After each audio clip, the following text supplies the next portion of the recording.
ഇന്ന് നമ്മുടെ RBI ഒരു അനൗൺസ്മെന്റ് നടത്തി. ആ അനൗൺസ്മെന്റിനെ തുടർന്ന് ഇന്ത്യയിലെ ഒട്ടുമുക്കാലും പേര് കേട്ട വലിയ NBFCയുടെ ഷെയർ പ്രൈസ് എല്ലാം ഇടിഞ്ഞു മറിഞ്ഞ് താഴെ വീണു. ഏറ്റവും വലിയ രാജാവായി കിടന്ന ബജാജ് ഫിനാൻസ് ഏകദേശം 6% വരെ ഇടിഞ്ഞു താഴെ വീണു. ബജാജ് ഫിൻസർവോ 3 തൊട്ട് 4% വരെ. അതുപോലെ തന്നെ ടാറ്റ ക്യാപിറ്റലും ചോളമണ്ഡലം ഫിനാൻസും ഒക്കെ ഇടിഞ്ഞു മറിഞ്ഞ് താഴെ വീണു. അന്നേരം RBI എന്താണാവോ ചെയ്തത്? ഇവർക്കൊരു ഫ്ലെക്സി റൊട്ടേറ്റിംഗ് ലോൺസിൻ്റെ സിസ്റ്റം ഉണ്ടായിരുന്നു. നമ്മൾ എത്ര ലോൺ എടുത്തെന്ന് പറഞ്ഞാലും വീണ്ടും വീണ്ടും അപ്രൂവൽ കൊടുക്കാതെ തന്നെ ഓട്ടോമാറ്റിക്കലി ഓവർ ഡ്രാഫ്റ്റിൻ്റെ പോലെ അതങ്ങ് വീണ്ടും വീണ്ടും നമുക്ക് ലോൺ എടുക്കാം. അങ്ങനെയൊക്കെയുള്ള ഒരു ഫെസിലിറ്റി ഒക്കെ കൊടുത്തായിരുന്നു. അന്നേരം NBFCകൾ ആ ഫെസിലിറ്റി കൊടുക്കണ്ട എന്ന് RBI അങ്ങ് തീരുമാനിച്ചു. പക്ഷേ അത് പ്രോപ്പറായിട്ടൊരു റൂളായിട്ട് വന്നോ ഇല്ല. ഇനി ഓഗസ്റ്റ് 28 വരെ അതിന് ഫീഡ്ബാക്കൊക്കെ എടുക്കുന്ന ഒരു സമയമാണ്. അത് കഴിഞ്ഞിട്ടാണ് അതൊരു നിയമമായിട്ട് ഇവർ പ്രഖ്യാപിക്കുന്നത്. പക്ഷേ അതിൻ്റെ ഒരു ശ്രുതി കേട്ട് കഴിഞ്ഞപ്പോഴേ ഈ സ്റ്റോക്സ് എല്ലാം ഇടിഞ്ഞു മറിഞ്ഞ് താഴെ വീണു. അന്നേരം ഏതൊക്കെ കമ്പനികളെ എങ്ങനെ ബാധിക്കും എന്നുള്ള കാര്യം നമുക്കറിയണ്ടേ? എല്ലാ കമ്പനികളെ ഒരുപോലെ തന്നെ ബാധിക്കും. ഈ NBFC രംഗത്തിനകത്ത് ഫ്ലെക്സി ലോൺസ് കൊടുക്കുന്ന കമ്പനികൾ.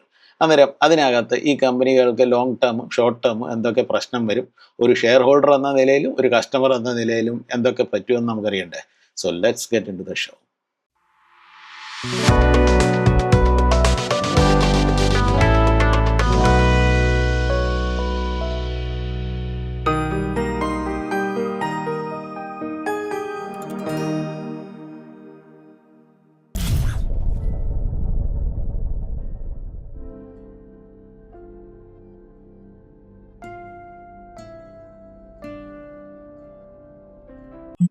എനിക്ക് ഒരു മാസത്തിൽ ഏകദേശം ഒരു പ്രാവശ്യമെങ്കിലും, മിനിമം ഒരു പ്രാവശ്യമെങ്കിലും ബജാജ് ഫിനാൻസുകാരുടെ ഒരു ഫോൺ കോൾ വരും.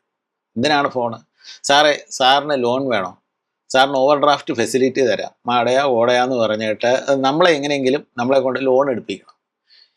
എൻ്റെ സുഹൃത്ത് എനിക്ക് ലോൺ വേണ്ടെന്ന് പറഞ്ഞെന്ന് പറഞ്ഞാലും അവർ മാർക്ക് ചെയ്ത് വെക്കത്തില്ല. അടുത്ത മാസം തുടർച്ചയായിട്ട് വീണ്ടും അടുത്ത കോൾ വരും. അങ്ങനെയാണ് ബജാജ് ഫിനാൻസ് നടക്കുന്നത്. അത് എൻ്റെ പേര് എങ്ങനെയോ അവർക്ക് കണ്ടു കിട്ടി, അല്ലെങ്കിൽ അവരുടെ കണ്ണിൽ പെട്ടെന്നായിരിക്കും. അതുപോലെ തന്നെ ആയിരിക്കും ചിലപ്പം ടാറ്റ ക്യാപിറ്റലും ചോളമണ്ഡലം ഫിനാൻസും ഒക്കെ വേറെ പലരെയും വിളിച്ചുകൊണ്ടിരിക്കുന്നത്.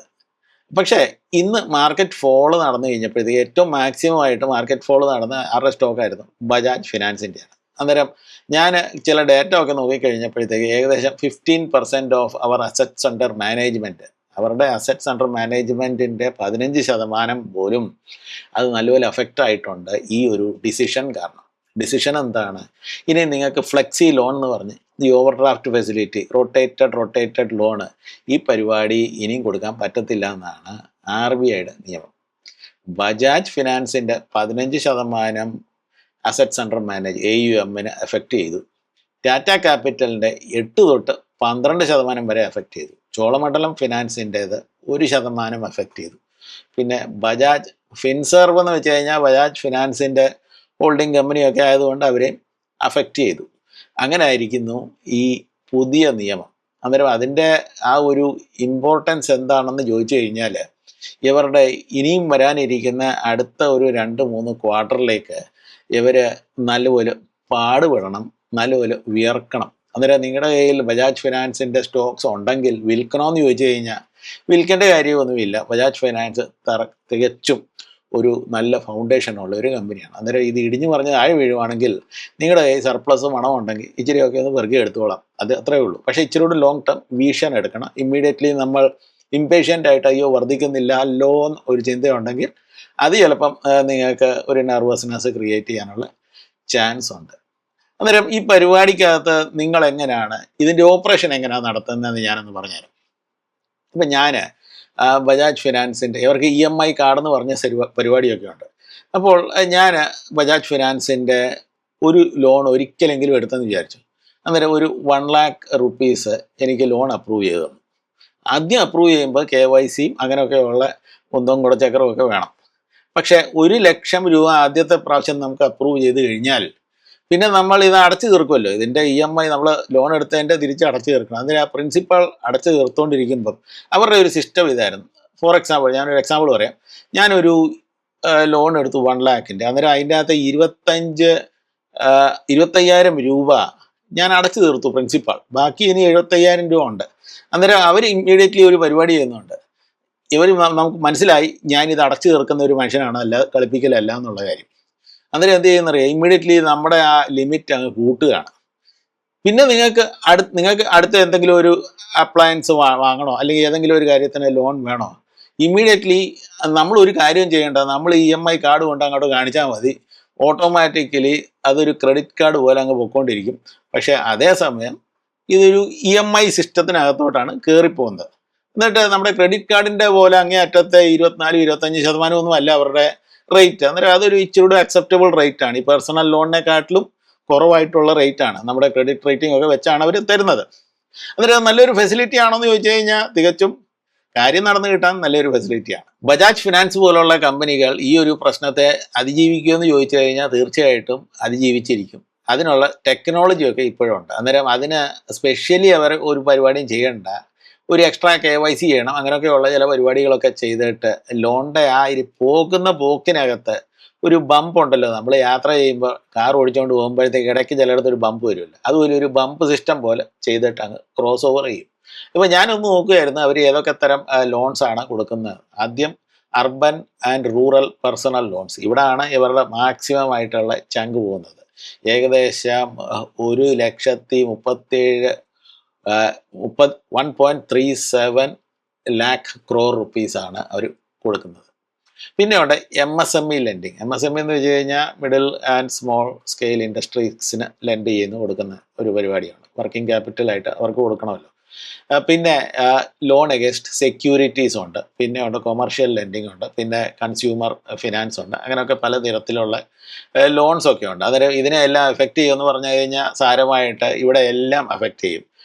ഇതിനകത്ത് അവർ ലോൺ കൊടുക്കുന്ന ആ പ്രക്രിയയ്ക്കകത്ത് ഒരു സ്മൂത്തായിട്ട് അപ്രൂവൽ ചെയ്യാതിരിക്കാനായിട്ടാണ് ഇവർ ഈ ഓവർ ഡ്രാഫ്റ്റ് ഫെസിലിറ്റി വീണ്ടും കൊടുക്കുന്നത്. അതൊരു കസ്റ്റമറിൻ്റെ മുകളിലുള്ള ഒരു കോൺഫിഡൻസിൻ്റെ ബേസിസിലാണ് ഈ പരിപാടിയൊക്കെ ചെയ്യുന്നത്. അന്നേരം RBI നിർത്തി കഴിഞ്ഞ് കഴിഞ്ഞാൽ എന്ത് ചെയ്യുമെന്നറിയാം. ഇപ്പം ഞാനൊരു ലോൺ എടുക്കാമെന്ന് വിചാരിച്ചു, എഗൈൻ 1 lakh rupees-ൻ്റെ ഒരു ലോൺ എടുക്കുകയാണ്.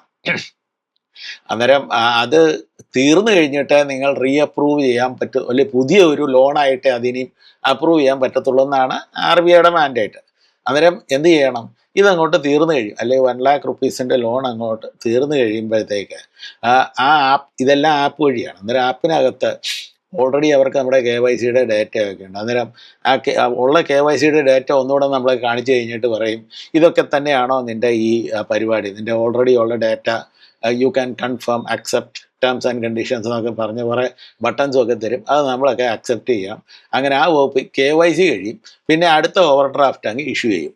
അങ്ങനെ ഒരു ടെക്നോളജി ബമ്പ് വഴി അതിനെ ഓവർകം ചെയ്യാമെന്ന് ചോദിച്ചു കഴിഞ്ഞാൽ ചെയ്യാം. അല്ലെങ്കിൽ അതിനെ അത് നടത്താൻ പറ്റത്തില്ല എന്ന് പറഞ്ഞാൽ RBIയുടെ പുതിയൊരു മാൻഡേറ്റ് വന്നു കഴിഞ്ഞെങ്കിലേ ഉള്ളൂ അതിന് തക്കതായ ഒരു പ്രശ്നം വരുന്നത്.